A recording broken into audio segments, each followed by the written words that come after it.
pencobaan, bukan percobaan ya. Nanti kalau kita doa Bapa kami, bebaskan kami dari pencobaan.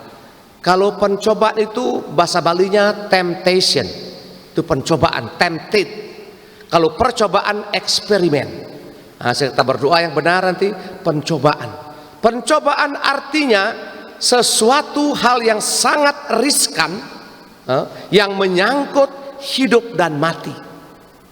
Suatu situasi yang menempatkan kita, dalam ini Yesus, memilih Allah atau tidak. Dengan luar biasa Injil mengatakan bahwa iblis mencoba Yesus. Artinya apa, Bapak sekalian? Bahwa dalam hal ini Yesus sama dengan kita manusia. Kehebatan Yesus sebagai putra Allah, ia berpegang terus pada Sang Bapa, pada firman Allah yang dia kutip itu dari kitab suci. Jadi saya yakin semakin tinggi jabatan seseorang, semakin tinggi kepintarannya, kekayaannya, kekuasaannya, pencobaan semakin besar. Satu pastor senior ditanya sama satu reporter TVRI, "Pastor, bagaimana Anda tahu Tuhan bekerja membantu Anda?" Dia mengatakan, "Ketika saya berdoa, Tuhan kuatkan iman saya. Dia berikan saya orang-orang yang sulit, yang selalu membuat tantangan, membuat masalah. Dengan demikian kemudian saya semakin yakin akan penyertaan Tuhan dan berpasrah kepadanya. Saya berdoa, berikan saya kesehatan yang baik. Tuhan berikan apa? Penyakit bermacam-macam penyakit. Sehingga dengan demikian saya semakin berpasrah kepada Tuhan, mencintai kebersihan, hidup sehat. Itulah cara Tuhan bekerja." Bapak Ibu sekalian, kerap kali Tuhan bekerja dengan cara-cara di luar nalar, di luar yang pernah kita pikirkan.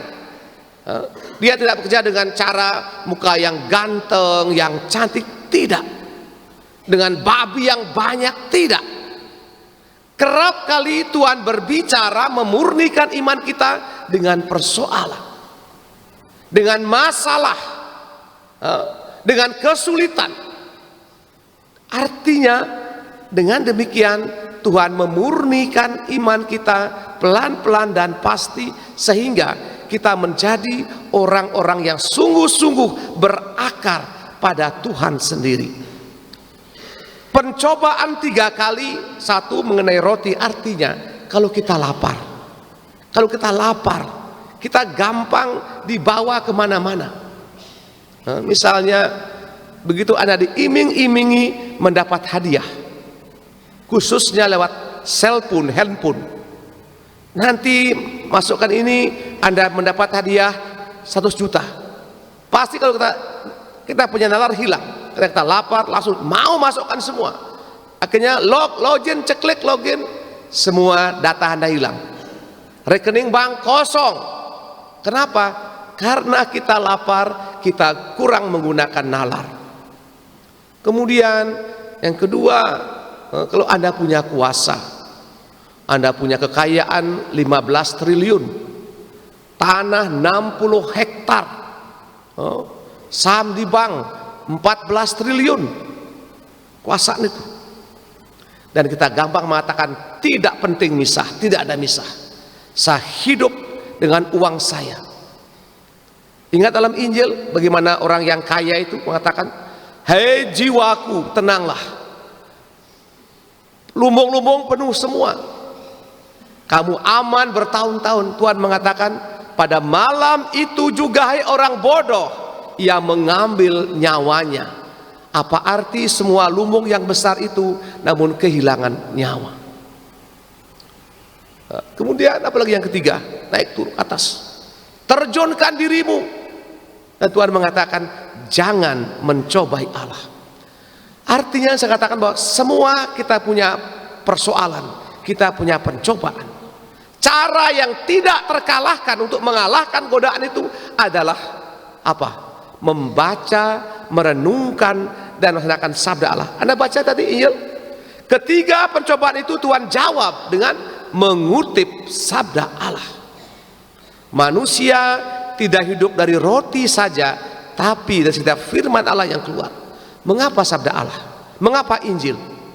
Karena Injil, kitab suci, adalah sabda Allah dalam bahasa manusia. Dengan membaca Injil artinya kita membaca sabda Allah sendiri.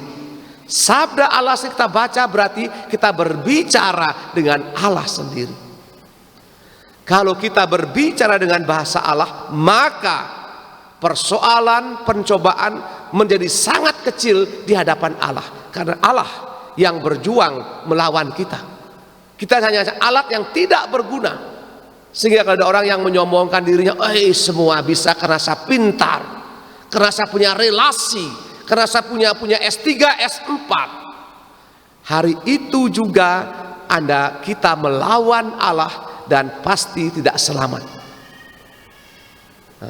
Paroki berkembang karena ada Allah yang bekerja lewat umat yang baik, lewat pastor yang baik, lewat ketua lingkungan yang baik semuanya.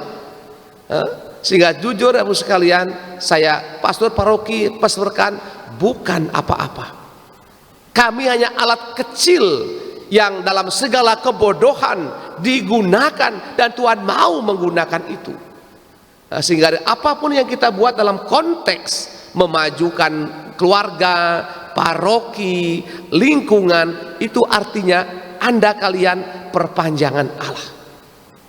Ketika Anda mengatakan, hari ini saya bersyukur sekali.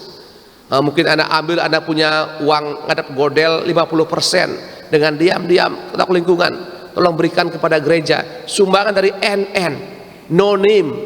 Itu hal yang luar biasa. Dan itu terjadi bukan tiba-tiba Bapak sekalian.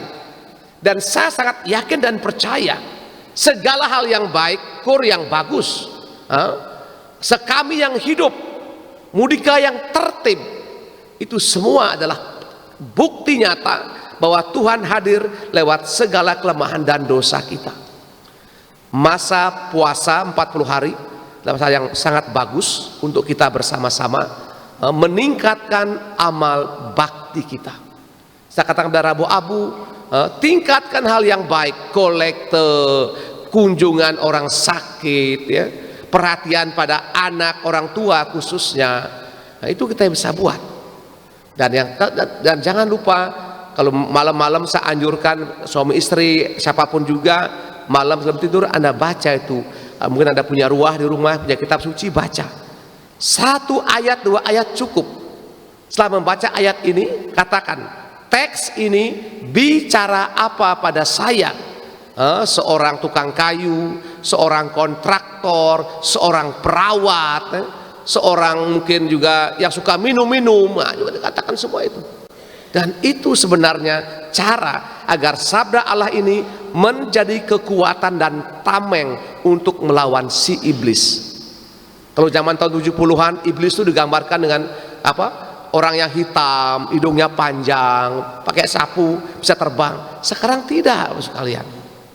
Setan itu tampil dalam muka yang cantik jelita, jerawat 5 juta, yang menawan, bibirnya mungkin merahnya sampai di surga, mungkin rambutnya mungkin dibuceri, bule ngecat sendiri, dia kacamata mungkin selebar spion mobil itu, dia foto dengan miring-miring. Oh, ini mungkin perwujudan dari iblis zaman sekarang, mungkin bisa begitu. Atau mungkin dia sibuk dengan dirinya, jalan salib, dia sibuk dengan handphonenya, sibuk telepon sampai sini. Itu iblis bicara dengan cara seperti itu. Handphone ini barang penting Bapak sekalian, tapi kerap kali handphone menjajah kita. Kita tidak bisa lepas handphone. Misa di handphone, tawa sendiri, renung bawa handphone, mana handphone, ke belakang bawa handphone semua, makan bawa handphone, sehingga suami istri anak duduk makan diam semuanya, diam. Tapi S3 senyum sinting, dia nonton cemplong tertawa sendiri.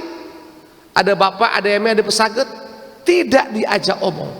Dan handphone menjadikan manusia itu setan-setan zaman sekarang. Kalau kita tidak hati-hati, bahaya. Semoga 3 pencobaan ini dan Yesus patahkan dengan mengutip sabda Allah, Sang Bapa. Semoga kita sekalian dalam masa Prapaskah ini mencintai kitab suci, sabda Allah dalam bahasa manusia. Baca 1 ayat 2 ayat dan tanyakan, teks ini bicara apa pada saya. Hanya dengan demikian kemudian pencobaan akan kita lalui karena kekuatan Allah menyertai kita semua. Kita mohonkan rahmat ini dalam misa Minggu Prapaskah yang pertama ini. Amin.